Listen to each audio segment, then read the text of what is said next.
eu já apresentei alguns elementos formulários para vocês, os mais comuns, mas eu queria apresentar alguns outros também e queria mostrar mais na prática como eles funcionam, para a gente interagir um pouquinho com cada um deles e entender melhor como é o comportamento deles. Mas antes de começar a falar dos elementos do formulário, eu queria falar do formulário propriamente dito primeiro. Eu peguei e mencionei o atributo action na minha aula anterior, só que eu não entrei em detalhes sobre ele. A razão disso é porque o PHP é que é o responsável por processar esses dados na nossa realidade, já que a gente vai trabalhar com PHP mais à frente. Então, eu não entrei muito em detalhes, mas o form ele tem dois atributos muito, muito importantes que precisam ser sempre declarados. O primeiro atributo é o method, que na verdade ele tem alguns tipos, sendo os mais comuns get e post. Na verdade, de qualquer forma, todos os dados do formulário vão ser passados. A diferença é como eles serão passados para o nosso código que vai processar esses dados. E o código que vai processar esses dados, de fato, é o código que está aqui atribuído em action. No nosso exemplo, salva dados formulário.php. Só, gente, para deixar bem claro, tá? Esse código que eu fiz aqui é um código bem simples, que não está exatamente muito bem feito. Por exemplo, o label não está aqui disponível. Eu fiz isso para a gente conseguir enxergar melhor os objetos, a declaração dos objetos, dos elementos propriamente dito. Então, claro que quando a gente for fazer isso na prática, a gente tem que ter um label for, que vai fazer uma amarração com o nome do nosso elemento, certo? Então, continuando. O primeiro elemento que eu quero mostrar, ele inclusive tem relação com a submissão do nosso formulário. Na verdade, eu botei dois elementos aqui lado a lado, o button e o submit. Eles aparentemente são idênticos. A diferença está aqui na forma que eu descrevi cada um deles. Só que existe uma diferença muito importante entre eles dentro do HTML. O submit, ele submete um formulário por padrão, enquanto o button, por padrão, não faz nenhum tipo de submissão. Mas é claro, gente, que a gente pode alterar o comportamento de qualquer elemento HTML usando JavaScript, como vocês vão ver mais à frente. Então, eu poderia pegar, por exemplo, e desabilitar a submissão do meu formulário usando um botão submit, que não faz muito sentido, na verdade, fazer sempre por padrão desabilitar. Claro que você pode fazer um tratamento prévio antes de submeter e você não permitir a submissão porque você viu que estão faltando alguns dados do formulário ou porque tem algum dado mal preenchido, enfim. Mas, usando aqui, fazendo um teste aqui com os nossos dois botões, que aparentemente são botões, o button não está submetendo nada. Enquanto isso, o submit vai tentar submeter para o salva-dados formulário.php, que na verdade não foi criado. Então ele vai dar uma exceção, dizendo que ele não encontrou esse arquivo. De todo modo, isso aqui é para deixar claro para vocês como funciona o comportamento dos dois elementos. Essa é a grande diferença entre eles. O próximo elemento é o color. O color, na verdade, ele oferece uma paleta de cores. Quando você não preenche um valor por padrão, essa paleta de cores já vem por padrão preta. Mas eu posso selecionar aqui qualquer cor. Qualquer mesmo, tá, gente? Qualquer cor. Se eu quiser preencher por padrão uma outra coloração, eu posso, por exemplo, deixar aqui uma cor padrão. Vamos dizer aí vermelho. Então, eu poderia pegar e fazer a minha descrição em FF0000. Red, Green, Blue. Então, o FF representa o vermelho. E aqui, quando eu faço a atualização do meu formulário, ele já deixou por padrão a cor vermelha selecionada. Não quer dizer que a pessoa não possa fazer a seleção de uma outra cor, certo? Então, aqui eu posso, por exemplo, botar um rosa. Os próximos elementos são ligados a datas e horas. O primeiro elemento é o date. O date, vocês já devem ter visto em alguns formulários. Tem alguns formulários onde a data para preencher vem acompanhada de um calendáriozinho, que quando você clica nesse calendário, ele abre um calendário mesmo, com a data de hoje por padrão, mas você pega e seleciona a data que você quiser. Inclusive, em outros anos, meses, enfim, não tem nenhum tipo de restrição para o preenchimento dessa informação, certo? Então, por exemplo, aqui eu selecionei dia 18 de fevereiro de 2021. Já o time, assim, só mais uma coisa. Não quer dizer que você não possa preencher esses dados. Só que, por exemplo, se você for tentar digitar um F aqui, ele não vai me deixar, o F, um H, ele não vai me deixar. Por quê? Porque isso daqui não é um número. Se você tentar, por exemplo, botar 4, ele vai, por padrão, já pular para a próxima data, porque você não tem dia com 4, certo? Você não tem, por exemplo, 40, o dia 40. Então, ele já sabe que o dia tem que ser 4. Agora, se você botar o 3, você pode botar, por exemplo, o 1 depois. E assim por diante. Algumas coisas ele não valida, tipo fevereiro. Mas, no geral, ele funciona bem. E se você seguir aqui no calendário, você não vai ter nenhum tipo de problema de preenchimento dessa data. O próximo elemento é o time. O time, ele funciona exatamente como o date, só que ele oferece uma forma de preenchimento de hora e minuto. Então, quando você clica no reloginho aqui, você pode inclusive rolar aqui com o Ctrl, que vai entrar num ciclo, né? De 0 até 23 horas e depois vai voltar para o 0. Porque a gente não tem 24 horas e 5 minutos, essas coisas. Do mesmo modo, ele também varia aqui do 0, vai até o 59 e depois ele recomeça a contagem. Justamente para evitar da pessoa preencher uma hora e minuto que não tem nada a ver com a história. Então, por exemplo, 00:01 aqui que eu botei. O próximo elemento é uma combinação dos dois elementos anteriores. Ele é o date time local. Ele é o input type date time local. E esse elemento, ele é exatamente uma combinação, quando você clica, dos dois elementos anteriores. Com todas aquelas propriedades de você pegar e ter rolando com o Ctrl, ele vai fazer uma contagem cíclica de 0 a 59, de 0 a 23, e aqui você também podendo selecionar qualquer data, futura ou passada, sem problemas. O próximo elemento é o month. Month, como o nome já diz, é mês. E o que acontece é que existem alguns casos específicos em que a gente precisa saber a semana, a contagem da semana dentro do ano.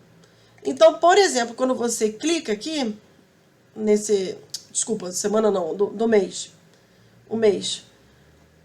Quando você clica aqui no mês, já estava pensando no elemento de baixo.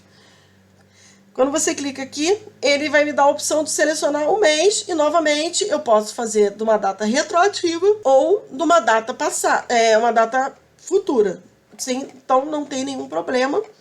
E ele vai me oferecer sempre os 12 meses para qualquer que seja o ano.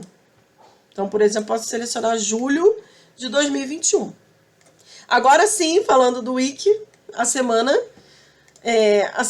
ele vai me marcar a semana referente ao ano que a gente está. Então, por exemplo, a semana compreende naturalmente os 7 dias. E aí ele já me mostra por padrão os 7 dias que estão amarrados àquela semana.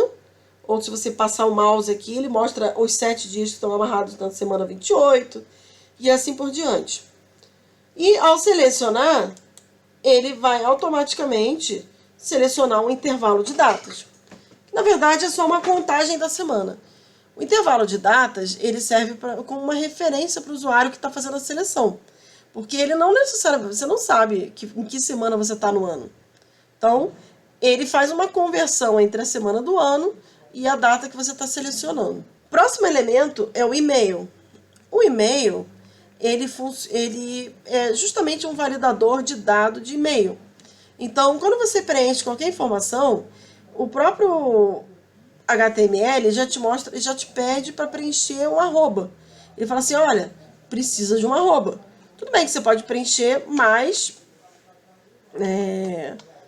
o e-mail, claro, você nunca você vai ter um e-mail que vai ser, por exemplo, arroba, mas o que você vai fazer é preencher e ele está sempre te lembrando que você precisa de uma arroba.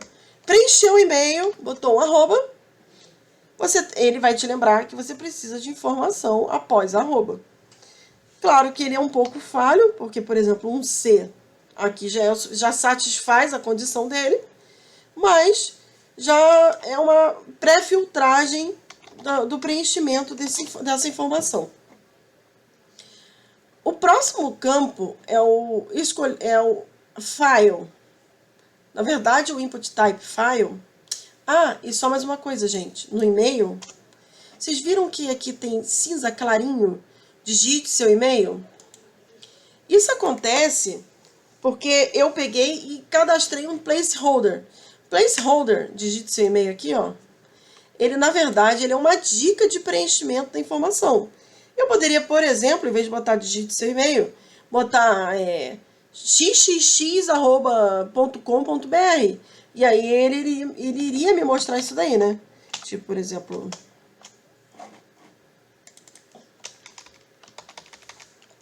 tá aqui assim, xxx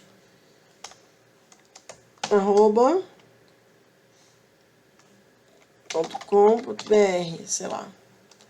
Aí, quando você pega e carregar os dados desse formulário, ele vai estar aqui, ó. Ele já está te dando uma dica de preenchimento desses dados. Na verdade, não faz muito sentido, né? Mas tudo bem. Preenchimento, por exemplo, desk.br. Aqui assim, ó. xxx@desk.br. Ou seja, amigo, preenche o início, o final tem que ser @desk.br. Então, próximo elemento, aí naturalmente você preenche, ele vai fazer aquela validação que eu já expliquei para vocês. E aí ele vai se satisfazer com o preenchimento. O próximo elemento é o file, agora voltando finalmente para o file.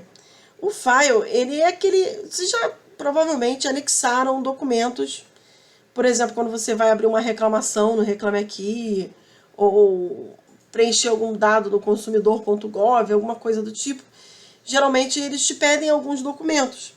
E aí ele tem um campo para escolher arquivos. Se você clicar nesse escolher arquivos, ele vai te deixar preencher, selecionar alguns arquivos. Como eu deixei como multiple, aqui o meu mouse aqui está mostrando, ó, no multiple, eu consigo, pressionando o Ctrl, clicar e selecionar mais de um elemento, tá? Então, como eu selecionei aqueles 3 elementos, ele me diz que eu selecionei 3 arquivos. Passando o mouse por cima desses 3 arquivos, ele vai me mostrar o nome dos arquivos que eu selecionei. É possível também forçar o preenchimento de apenas somente um arquivo? É possível. É só pegar e apagar o múltiplo daqui, tirar o atributo múltiplo.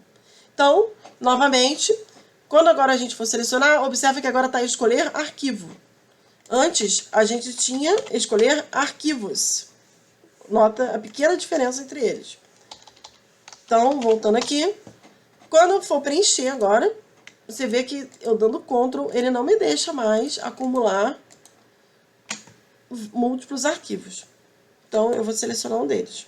Tags Layout, por exemplo. Ok. Próximo elemento é o number. O number, como o nome já diz, é um número. E aqui ele faz uma validação até que bem boa desse tipo de preenchimento. Ele vai aceitar números. Então, por exemplo, eu estou digitando aqui um J, um U, um I, um O, e ele não está me deixando preencher essa informação, porque na verdade isso não é um número. Então, quando eu boto 1, 2, 3, por exemplo, ele sem problemas.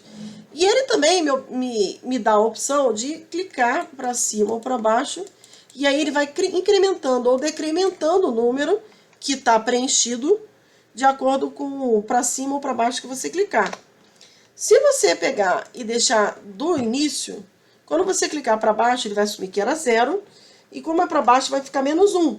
Inclusive, vale lembrar que o number também aceita números negativos, tá? Então, aqui, poderia selecionar negativos, poderia selecionar positivos, e assim por diante. O próximo elemento é muito conhecido por todos nós, é o password, e eu não tinha mencionado ele na última aula. O password é aquele elemento que a gente usa toda vez que a gente vai logar em algum sistema, algum aplicativo, qualquer lugar. O que acontece? Ele não vai mostrar o que você está preenchendo. Então, por exemplo, estou digitando um A, outro A e outro A. Porém, você não está vendo.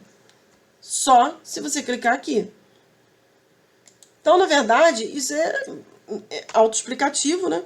É muito útil porque existe uma questão de sigilo, de senhas. Senha geralmente está associada à segurança da tua informação. Então, é muito importante você preservar essa informação de uma forma que uma pessoa que esteja do teu lado, por exemplo, te acompanhando a fazer uma coisa, não esteja vendo o dado que você está preenchendo, né? Então, da mesma forma.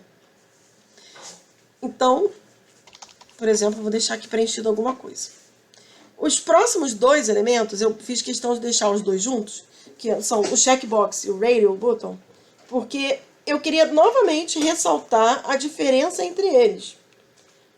O radio button, ele tem uma escolha única. Ele não me deixa fazer múltiplas escolhas. Enquanto o checkbox, ele me deixa fazer essas múltiplas escolhas. Então, eu já deixei aqui por padrão marcadas as duas opções, moto e sim. Ah, Ana, e como é que eu faço para não deixar nenhuma opção marcada? É só retirar o atributo checked. Então, por exemplo,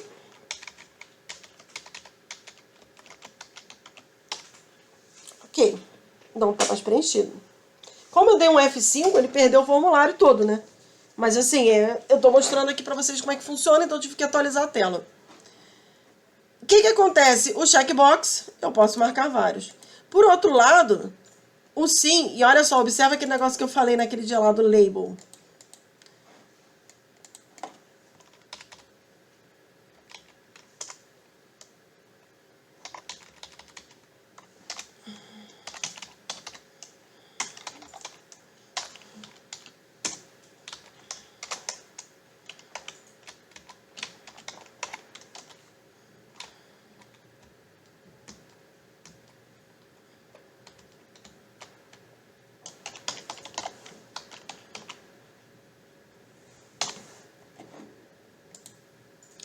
Notaram agora a diferença? Eu acrescentei o label for para o carro, mas não acrescentei, por exemplo, para moto nem para bicicleta. Olha a diferença. Quando eu clico aqui na moto ou a bicicleta, eu não consigo fazer a seleção desses dados. Porém, o carro, ó, clicando no carro, eu consigo. Porque eu amarrei uma informação na outra. Então, eu tenho uma área muito maior para selecionar a informação. Ou seja, ou no carro ou no próprio quadradinho do checkbox. Enquanto aqui eu só consigo preenchendo justamente no quadradinho do checkbox. Então, por isso, entre outras coisas, por isso é tão importante o label for, que eu já havia mencionado para vocês. Então, continuando aqui, já agora quando a gente faz a comparação com o rádio também a gente deixou sem nenhum padrão de resposta. Quando eu seleciono, por exemplo, o não, ele deixa só o não. Vou tentar selecionar o sim também. Não consigo. Ele pega e desmarca. Uma opção exclui a outra. Eu poderia ter 50 opções. Se elas estivessem todas preenchidas com esse name daqui, elas se identificariam como uma coisa, como um grupo. Você conseguir, o navegador identifica isso como um grupo que pertence à mesma opção, tá entendendo? É o mesmo tipo de escolha, por exemplo, aqui no veículo. E aí, ele automaticamente, desculpa, aqui no caso a escolha sim e não. E aí ele automaticamente pega e desmarca uma e a outra. Do mesmo modo aqui, o checkbox. O range é um campo de intervalo, que é justamente a tradução do range, né? Ah, opa, pulei um aqui. Isso aqui é o nosso select, né? A gente já foi apresentada a ele na aula passada, mas eu queria mostrar um pouquinho mais sobre ele. O select, ele também permite fazer grupos de opções.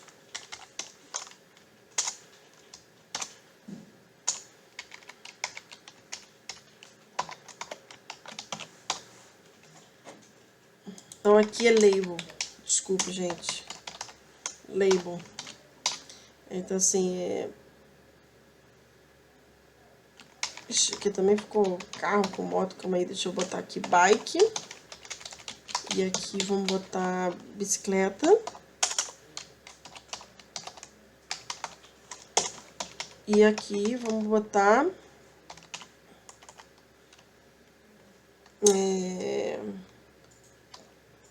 não sustentáveis. Vamos botar assim, não sustentáveis.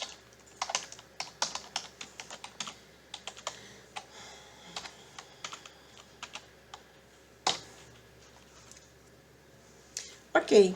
Então agora, quando eu clico no meu select, ele também me dá uma subcategoria. Então, na verdade, ele consegue agrupar algumas opções e eu poderia fazer isso, inclusive, para outra, tá? Poderia botar sustentáveis.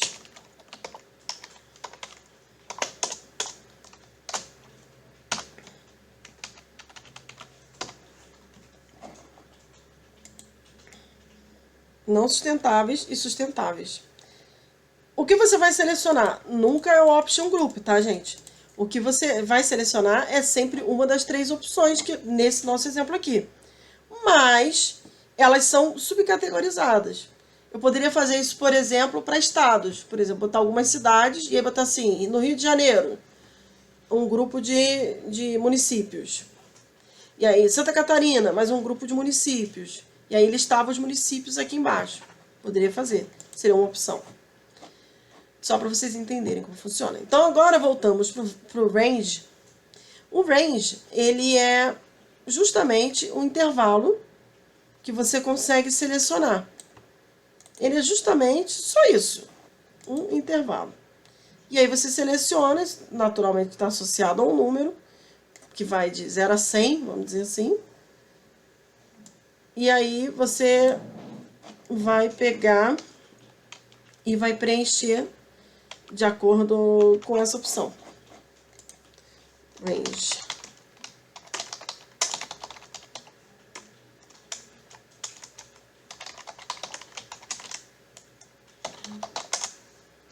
Ou então, a gente também pode pegar e botar um mínimo e um máximo, tá?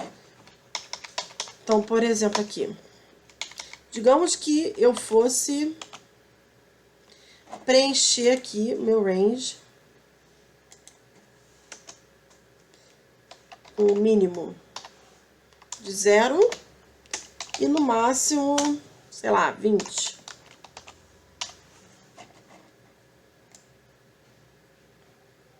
Isso aqui, naturalmente, está associado a algum número. Vou mostrar para vocês. Inspecionar. Console.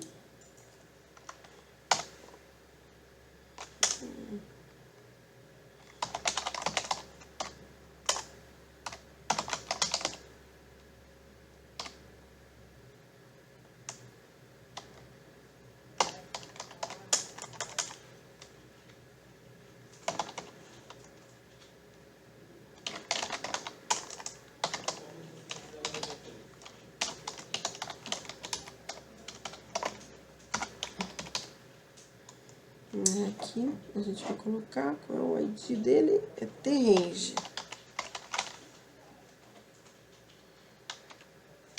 Ops. Ops.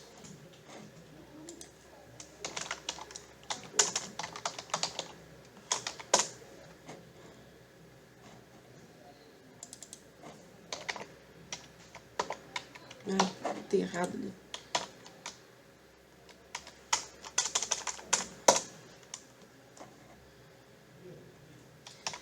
Peguei um elemento, agora eu vou pegar o valor dele.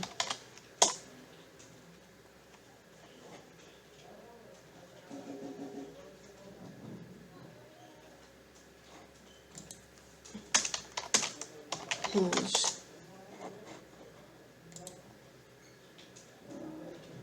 Ah, é vela. Tô confundindo com jQuery. Então, aqui eu tô com 20. Vou pegar e vou selecionar aqui 11. E agora, até matando a nossa curiosidade, se a gente não pegar e definir um padrão, um intervalo, né?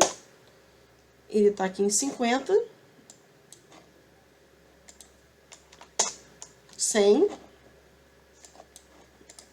e 0. Então, existe um número que está associado aqui a um range. Na verdade, você marca e aí ele vai fazer uma tradução de que ponto tá aquele valor ali. E aí ele assume outras escalas se você definir um mínimo e um máximo específicos. Então, aqui, por exemplo, eu tenho que pegar aqui, deve estar mais ou menos no 15 aqui. Exatamente, está no 15. Ok. Próximo elemento. O elemento reset.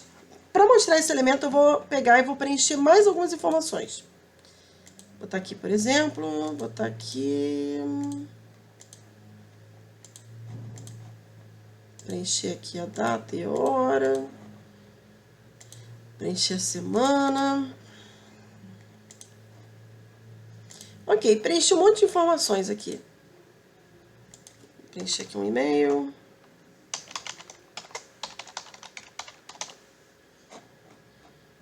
Selecionar arquivos. Agora, ok.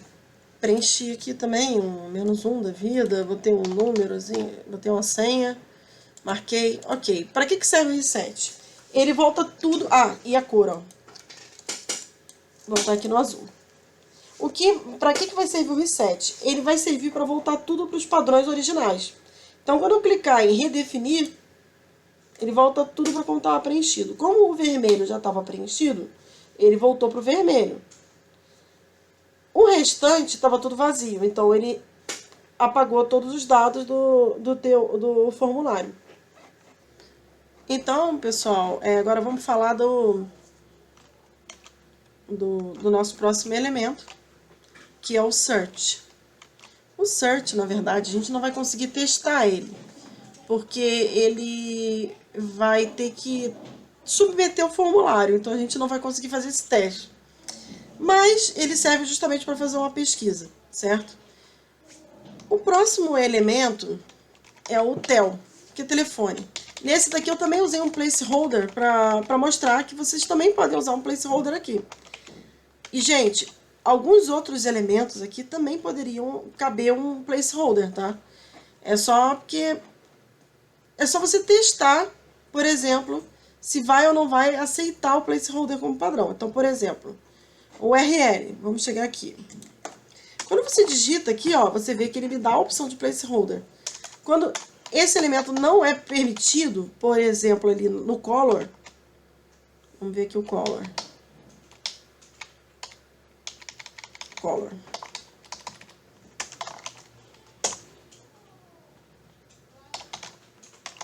Vamos ver aqui. O que seria?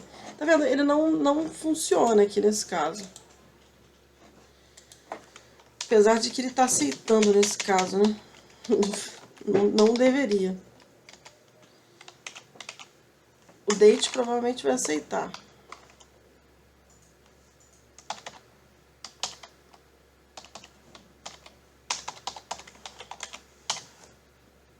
Ele ignora, tá vendo? Alguns elementos o placeholder não vai funcionar. Porém, em outros elementos, ele vai funcionar perfeitamente. Geralmente, são os elementos que estão assim vazios. Vamos ver, por exemplo, o number eu não sei se funciona. Deixa eu ver aqui, o placeholder. 9, deixa eu ver. Aqui ele me deixa como padrão aqui, eu botar um 9 como teste, ó, como dica. Não quer dizer que você vai preencher 9, tá? Você pode preencher um número totalmente diferente. Placeholder é só uma dica. Agora eu fiquei curiosa aqui com password. senha. Ele mostra, ele tem a inteligência de saber que aquilo dali é só uma dica, não é o elemento propriamente dito que está sendo preenchido. Então, vamos para o próximo elemento. O nosso próximo elemento é o telefone, que a gente estava falando, né? E aí eu parei para mostrar o placeholder. Então, o telefone também é um dado de telefone. Ele serve já para fazer algumas validações por padrão, né? O URL, a URL é justamente uma URL.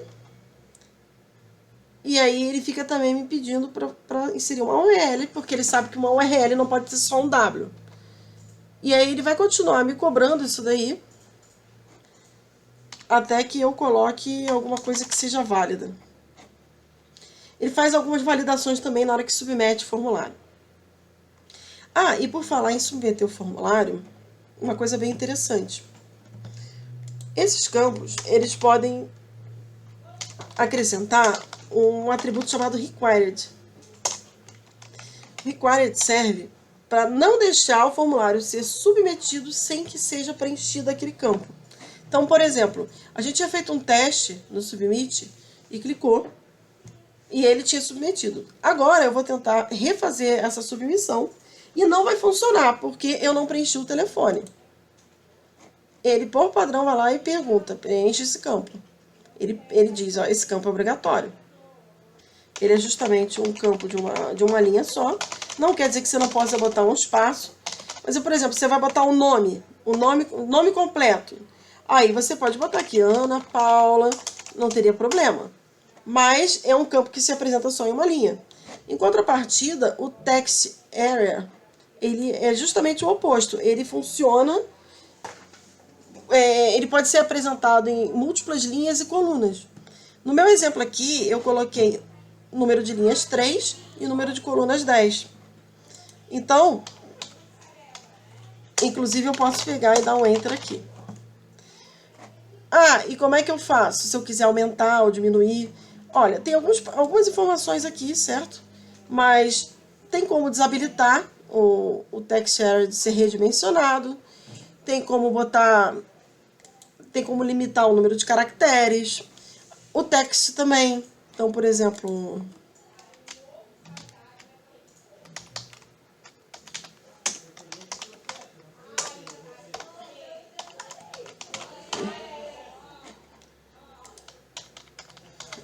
Vamos botar aqui, ó, 0, 1, 2, 3, 4, 5, 6, 7, 8, 9. Ah, não, é que eu não atualizei a tela.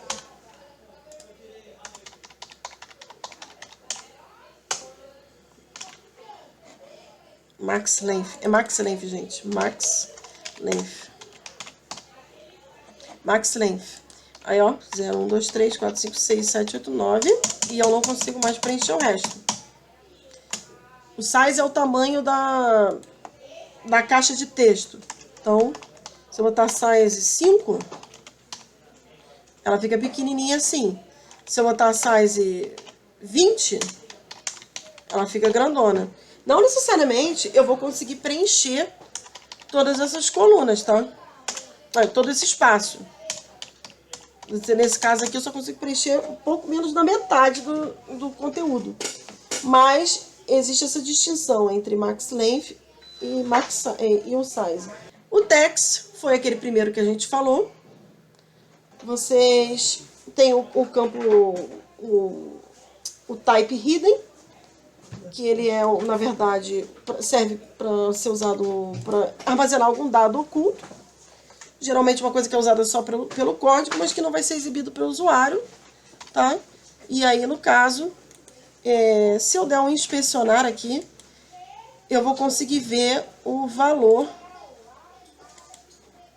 que foi declarado nesse hidden. Valor oculto aqui. Para você chegar no código certinho, ó, você teria que clicar aqui na setinha e botar perto de algum elemento que seja clicável. Clicar aqui. Aí ele já vai para o código do text area e a gente sabe que logo abaixo está o nosso hidden aqui. Bem, gente, é isso. eu acho que agora a gente conseguiu fechar o que tem a ver com o formulário. Espero que vocês tenham entendido. Qualquer coisa, vocês deixem um feedback, deixem a sua dúvida lá no Moodle. A gente vai se falando e até segunda-feira.